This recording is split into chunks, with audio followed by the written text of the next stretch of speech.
Okay, we've got another fairly simple video coming up.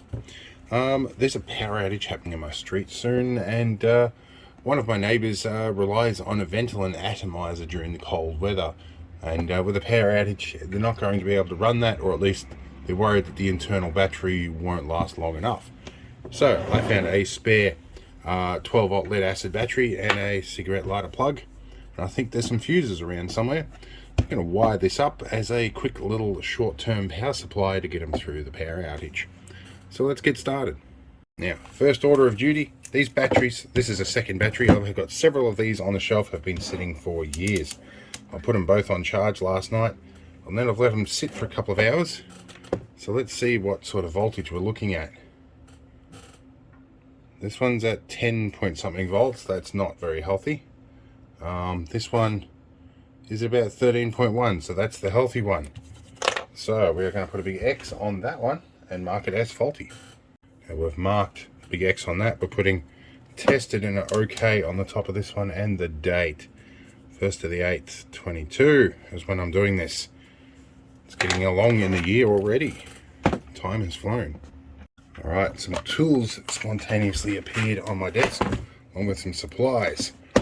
Now we want to put a fuse in this, and I can't find my inline fuse holders. Actually, let me have a look. Yeah, no, I can't find them. I looked up and I saw an inline fuse holder, but it's attached to something I don't want to chop off. So I need to decide on a suitable fuse value to use on this. Being this is like a 7 amp hour, I would think 5 amps is pretty good. We really only want to protect against a short circuit current event. So let's try a 10 amp fuse. I've got very few of those. What have I got the most of? I've got a ton of 7.5 amps. I was going to put a 5, but that's pretty close. 7.5 amp should easily blow if you're short circuiting this. So there's that. Got our lighter plug. This is a cheapie, but you know, I'm not getting paid for this, and my budget is limited at the moment. I have some spade terminals here as well, and let's chop off a bit of wire. Alright, we only need a short length of wire, so somewhere about that will do. That's a bit of red and black. These things are magic. I don't know how I lived without them in the past. I think I made my teeth go wonky by stripping wire with my teeth. That was a bad habit I picked up as a kid. There we go. I do need to adjust the pressure on these just a little bit. Counterintuitively, I have to lighten up that second jaw so that it actually splits where I want it to. That's better. Right, now we'll warm up a soldering iron. I'm going to use a Chinese one because my good old Weller one has got some tip issues that I need to fix, that uses magnetic tips. Alright, get these all sorted, and we'll pull some trickery. But what I'm going to do for a start is get the lighter socket wired, and we're going to thread that through here. We'll get that soldering on, and then we'll put a zip tie or something in the back of it. Alright, we want some fume extraction. We want soldering iron here. And let's see, we want to get this solder tab here. I really need to put silicon cable on this soldering iron. We'll just go on one of these tabs. Traditionally I would go with 2, but for the amount of current we're pulling, it'll be fine. Alright, we're going to put our solder down here, and we're going to tin our wires here.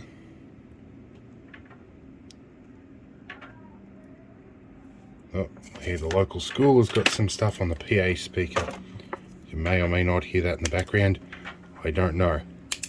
I once dated a girl, and I showed her how to solder, and when I tinned the wire and trimmed the end off, her reaction was, "What a waste!" Which, you know, I can sort of see the sentiment, I guess, but it was something I just think back and laugh every time I trim a cable off now. But considering that person may or may not have been one of the more wasteful people I know. But anyway, well, I say I know, but I don't know them anymore. X's are X's for a reason, I guess. Anyway, there we go. We will probably put a zip tie in here as a strain relief. Right, get our zip tie going on here. We need to decide how much of this needs to be in here. We'll get it loosely positioned, and we'll have a bit of a think at where it's got to go against the grommet in here. I'd say about there. And oh, we've already pulled off that positive terminal. Oh, that's interesting. Need to get that terminal a little bit hotter. The coating off the top of the terminal came off. That's like I haven't seen that happen in a long time. Definitely budget connectors here. All right, let's see if we can get this one off and re-solder after I put the zip tie on and everything.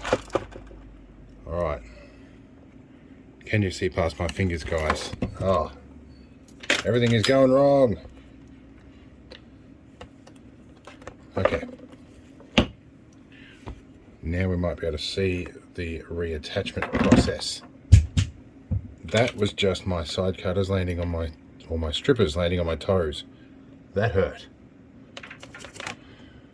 All right, we're soldered back on again. All right, back in. Let's put this together. We'll see if it disconnects again. We'll definitely multimeter that before we go. And now we're going to cross thread. Oh. Quality plugs are always worth it. I cannot get this. Oh, and here's the thing, if you swing that terminal around too far, that's going to probably touch and short out. I may need to glue that in. I'll be back in a minute when I figure this out. This is really irritating. All right, we got it figured out after a bit of swearing. Now I need to figure out the spade terminals here and the fuse. How we're going to do this. I've got an idea. All right, I think I want this to be removable. So I'm going to use a spade terminal and rip the connector off here. I'm going to solder one end onto the fuse. Now, my dexterity is shot today. If you are not a regular viewer of my channel, I should tell you I have multiple sclerosis, and that affects my dexterity, which is exceptionally frustrating considering once upon a time I used to be a hearing aid technician, among other things. And that was definitely some fine work. Today I'm having a shaky day, so you notice my soldering iron is very shaky. See if I can wick this in there. Alright, hopefully that will hold. Alright, I need to take a few minutes to address the shakes.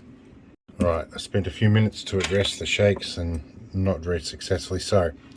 Now I like to put fuses on the hot side, although if you look at electron flow versus convectional current, you may probably be interested in putting the fuse on the negative, but given that there's a lot of common grounded things, I find that that can be counterproductive at times.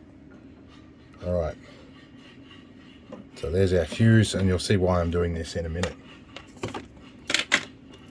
Now I could crimp this little connector on, or this spade terminal, but historically I have problems with that, as in they rip out, probably because of the varying quality of crimpers.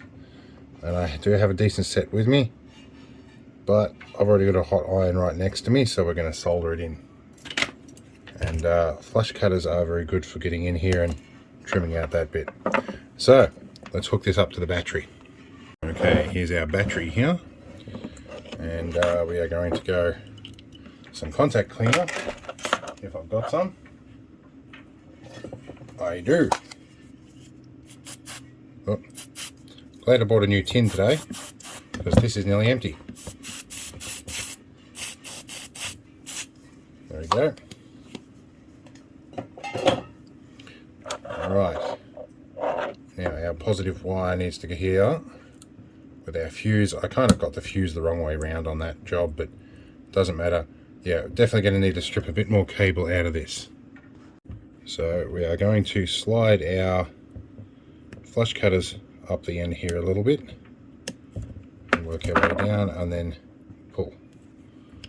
That should work. I'll get you there. The fuse hasn't blown immediately, so I'd say the socket isn't shorted. I forgot to test that.